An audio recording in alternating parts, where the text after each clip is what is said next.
Good morning. Today we are visiting the Museum of Flight, home of the Boeing Academy for STEM Learning. As you can see, this whole area is full of Boeing buildings. I think this is the epicenter of the company.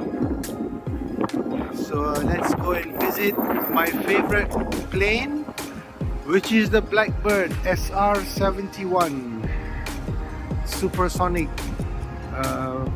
reconnaissance aircraft of the 80s era.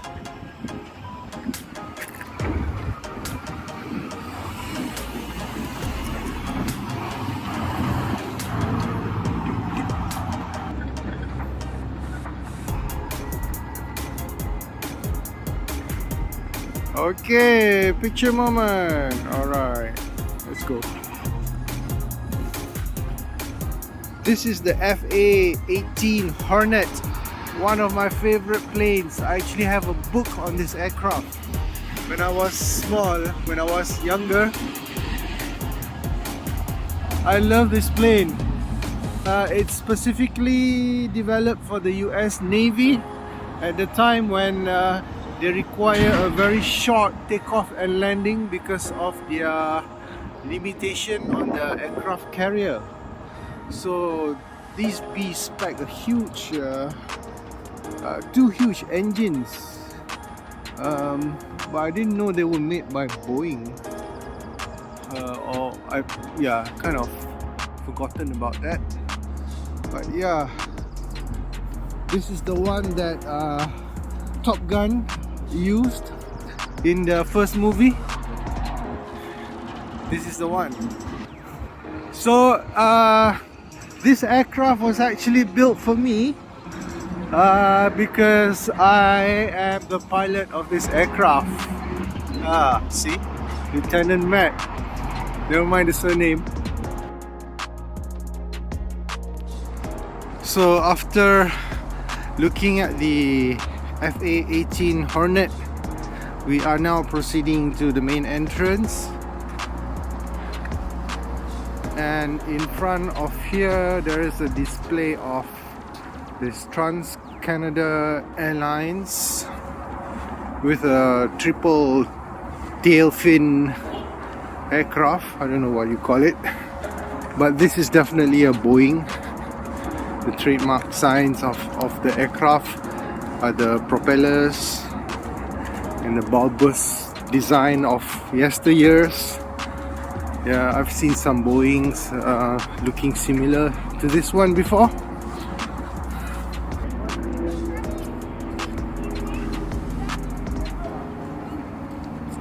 Wow, big aircraft.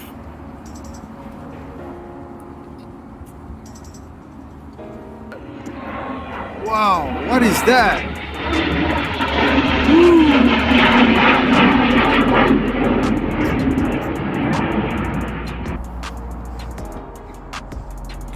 Okay, let's go in.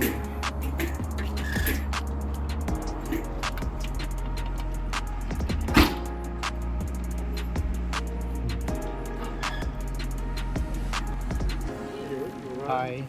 2 tickets. And are you recording right now? Sorry? Are you recording on your phone? Is that okay? Not the staff members. Oh, okay. Yeah. Alright, I'll just turn it. Okay, we have these bands here. Okay, as long as we wear this on our wrist, we can practically stay here the whole day until it closes at 5. Okay.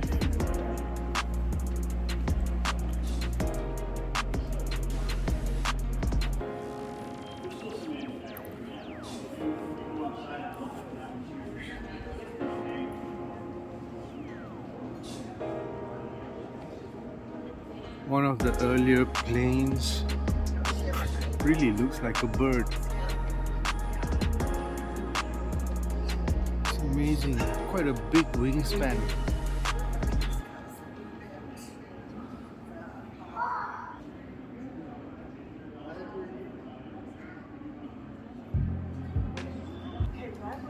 So this is the aircraft that was shown earlier, which is this one. So when was it made?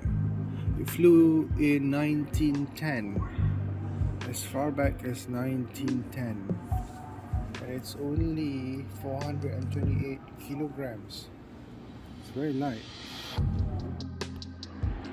Okay, we are entering the main hall, so you can see all the initial original aircraft models. This is from the Wright brothers. They built this kind of machine. Yeah,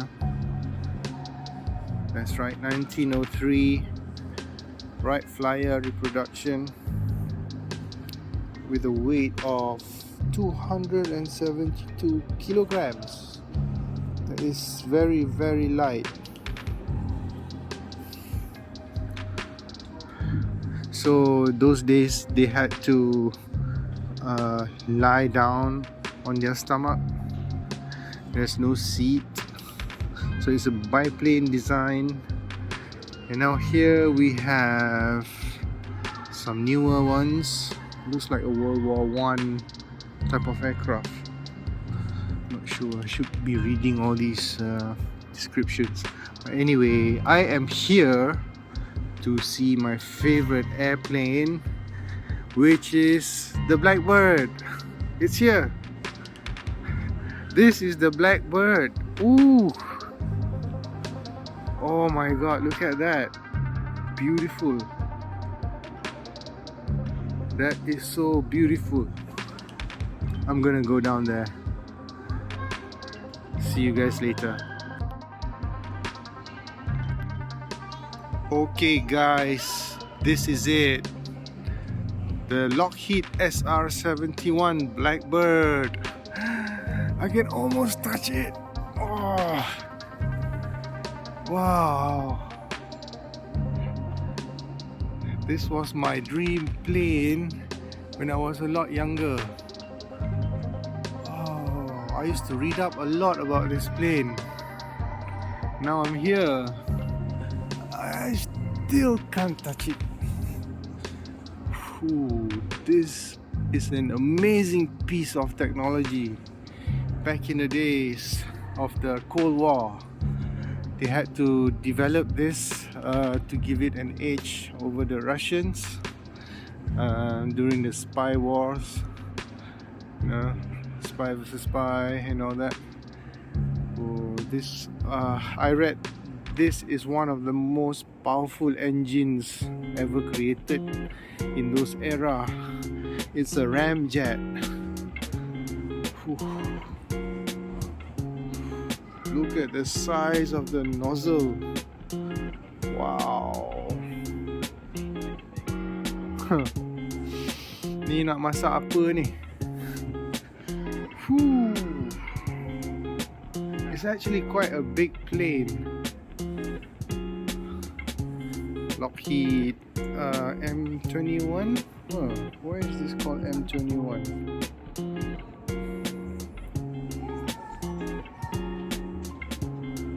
It's a bit different than the SR-71.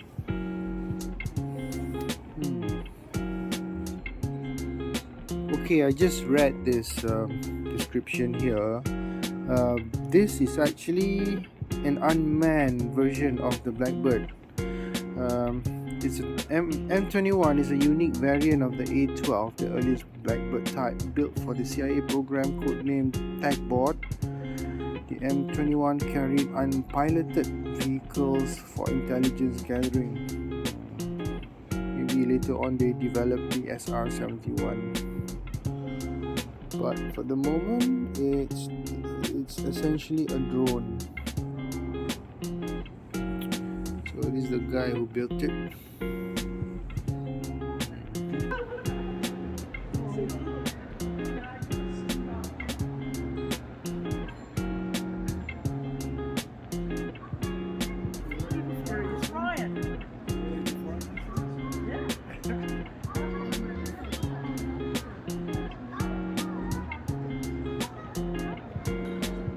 Okay, some facts about this aircraft.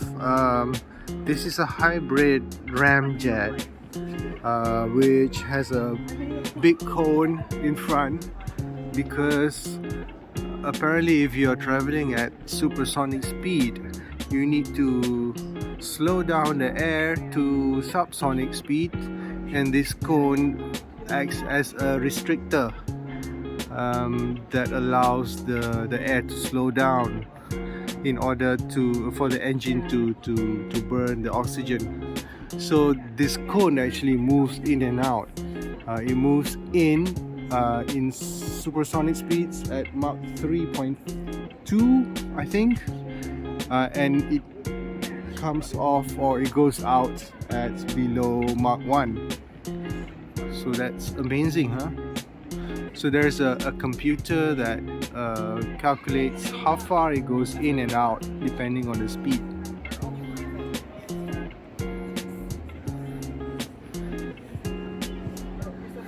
And we have the landing gear here. If you notice, this is not strictly rubber. It's nitrogen inflated with some funny compound, solely because this allows the tire to withstand the heat generated by this aircraft at Mach 3 and above. So they had to design special components to withstand all these extreme conditions. As you can see, you have this red colored section here, which I'm not sure what it is actually, but basically the whole plane is made of 90% or 95% titanium, because titanium is lighter and can withstand more heat than aluminium, which makes this whole bloody thing ridiculously expensive. If you look at the front landing gear, it's made of more conventional materials like rubber, because up here, where above it the pilots are sitting, there is an air-conned unit, so it sort of cools down this area a bit more than the one at the back because of the engine, obviously. So this area is significantly cooler, hence the use of conventional rubber on the front landing gear.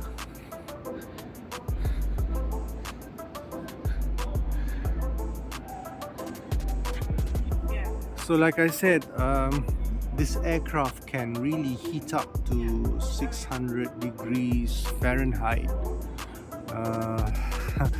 Guys, that is super hot. I'm not surprised if they are glowing red during flight.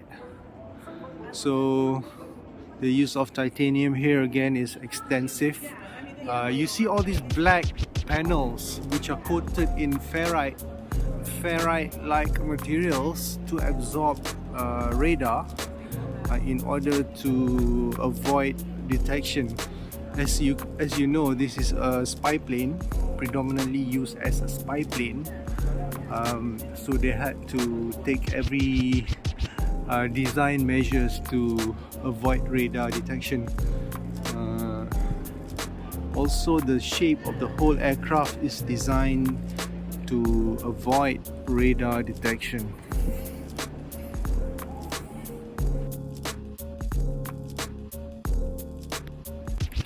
Okay, here's another favorite aircraft of mine. It's called the McDonnell F-4C Phantom. It's created in 1965 for the Vietnam War. I actually built this scale model when I was 10 years old. So I built every single part, the canets, the inlets, which I find really interesting because as you can see, the inlet is square or rather rectangular shape, unlike most planes which is rounded, and it carries a lot of missiles. It's designed as an interceptor. Earlier versions do not have guns, machine guns, but for the Vietnam War they figured that they needed one because of close fighting, close distance dogfights, which requires them to use a machine gun.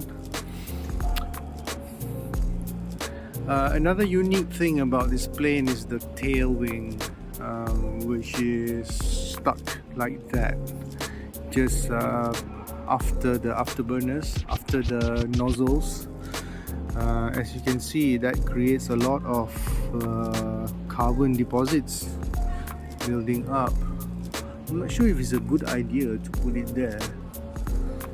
And you can see the tail hook, yeah, because the aircraft is designed to land and take off from an aircraft carrier. So the tail hook will actually help to stop the aircraft from falling off to the sea during landing.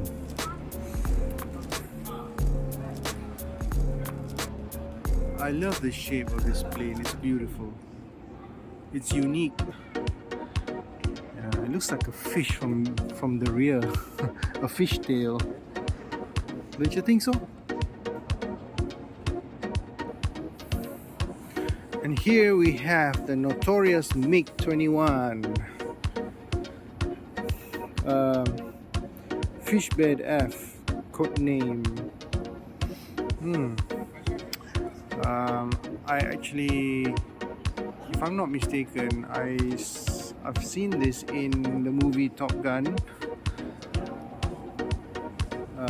Supposedly the baddies, Russians or Vietnamese, Chinese, I'm not sure. But it's a single engine fighter jet, which should make it very agile, yeah. Let's read on the description here. The MiG-21 is probably one of the best known Soviet aircraft, flown by many nations and built in larger numbers than any warplane since World War II. It was designed in response to Korean War needs for short-range interceptor and light strike fighter. So this one goes head-to-head with the F-4 Phantom. I think there are many movies made based on these two aircrafts. Interesting that they both ended up here in the Museum of Flight. Okay, time to go inside the cockpit.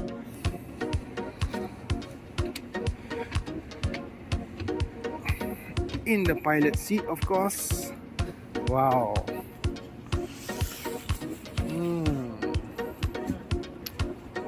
Nice. It is so cramped actually. This whole place is so small. I hope this is like a real thing. Oh.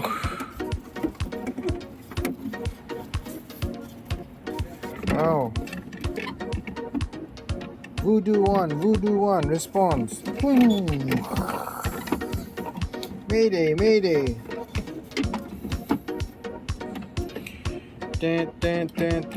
Missile lock. Macam dah budak ke. Bogey at 9 o'clock. Okay. Afterburner on.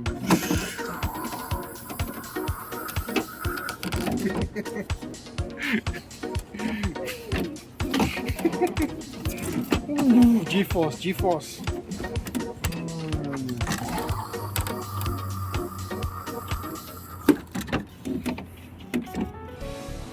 Okay, this is Captain Maverick speaking. I hope you enjoyed the flight. Sorry about the bad weather. We had some turbulence on the way. I hope you enjoyed the flight. Thank you.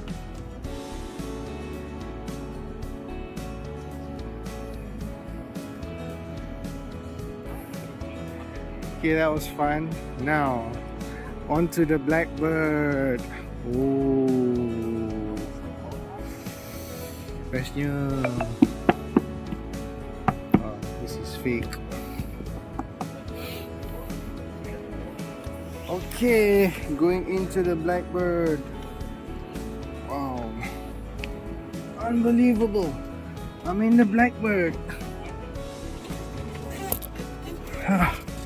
Oh, it's a whole lot different here.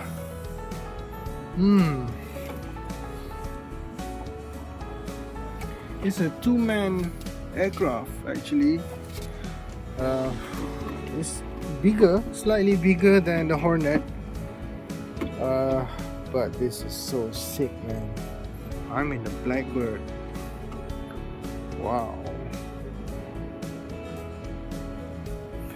Okay, so this is the cockpit of the Blackbird. As you can see, everything is analog. Analog switches everywhere. Here.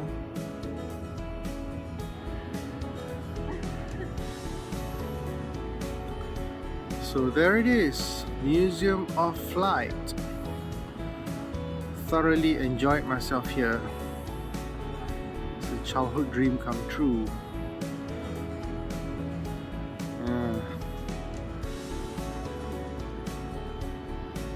Okay, bye-bye. This is the famous Huey, the helicopter used in Vietnam War. Also in movies like Rambo, Predator, Tour of Duty, and so on and so forth. Very famous, always in the movies. Ready. Oh. It has a gun mounted on it. This version here. Whew.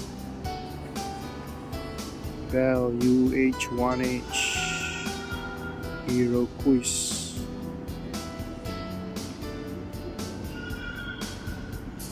Huey.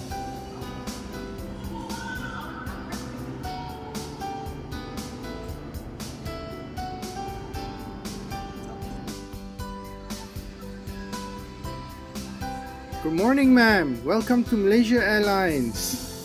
What is your seat number? Straight up there, right ahead, ma'am.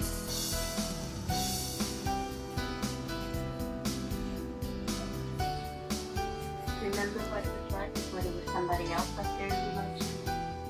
Hi, ma'am. Remember to put your seat belts on.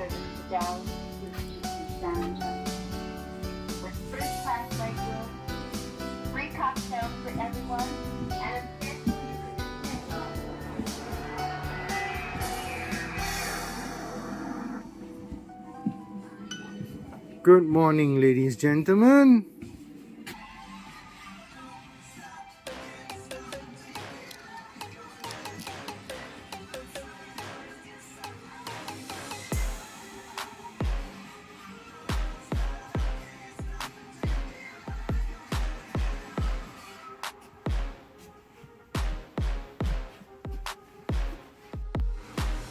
Things you don't see in the aircraft.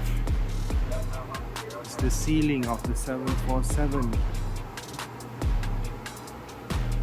It's full of pipes and wiring harness and the flight control cables, it seems.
The Concorde.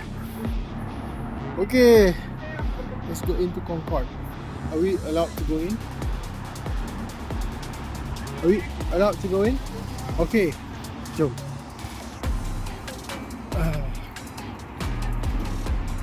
Wow, dapat juga merasa naik Concorde.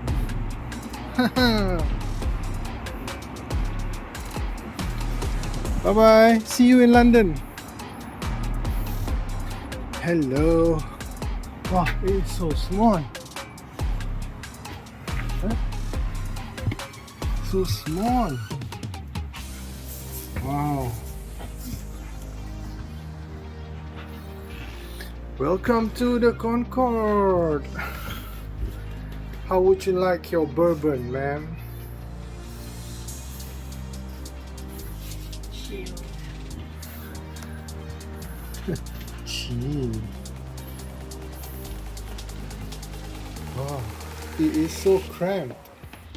Kecilnya. Only 2 in a row, 4 in a row, sorry. One aisle. And the window is so small.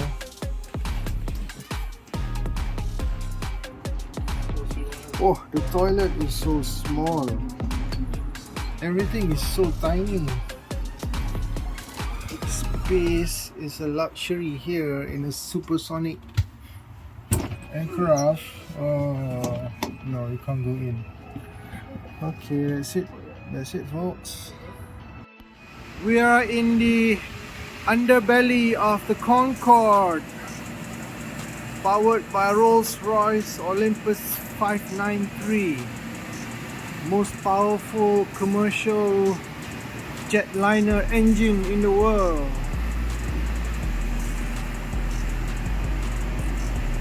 And its engine is huge. The nacelles are huge, humongous. Oh my god, look at that. Ooh.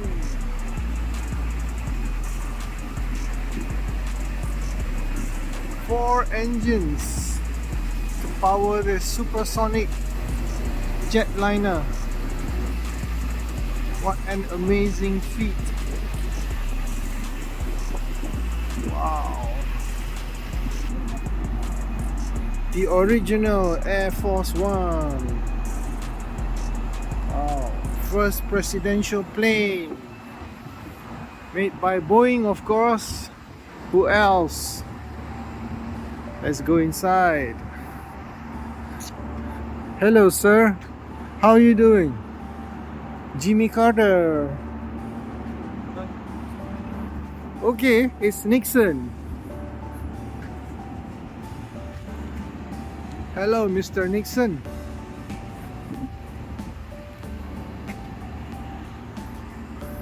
Let's go up. First Lady, naiklah dulu.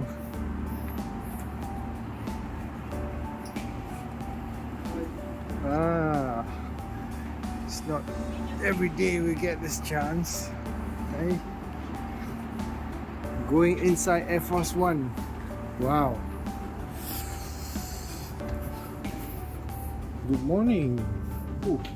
Wow, this looks like a military aircraft than a presidential aircraft. Oh.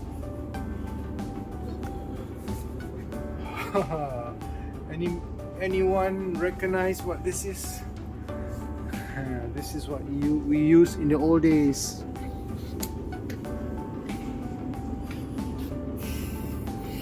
It's got this smell, this funny smell. Presidential stateroom. Interesting. The use of telephones in those days. The lavatory.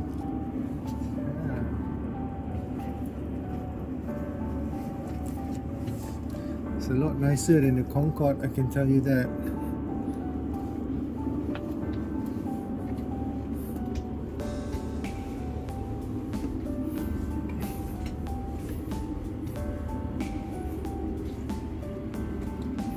So this is where the president hangs out.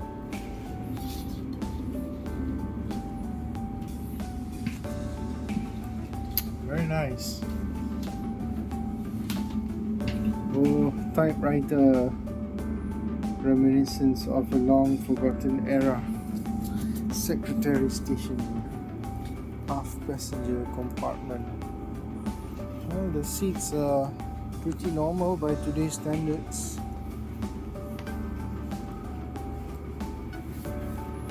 Shuttle diplomacy.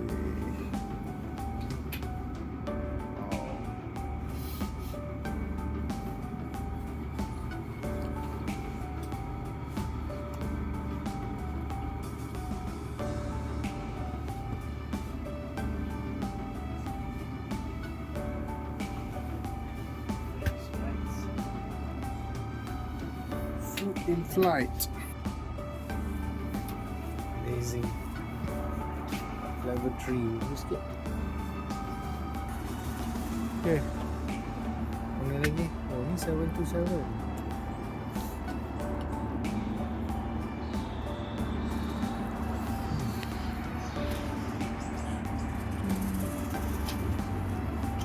Tak puas ya?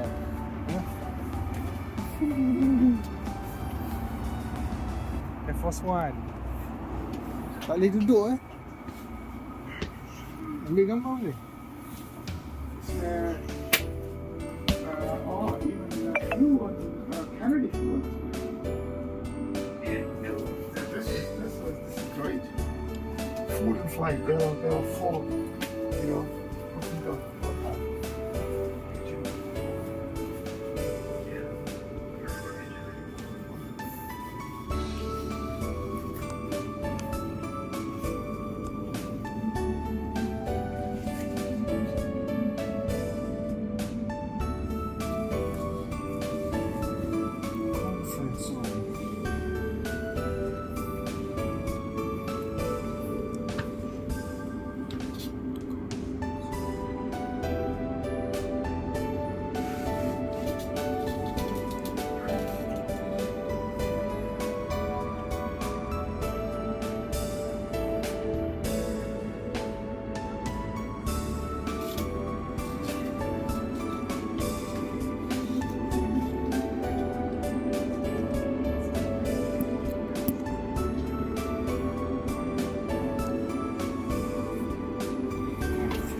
Hello, astronaut.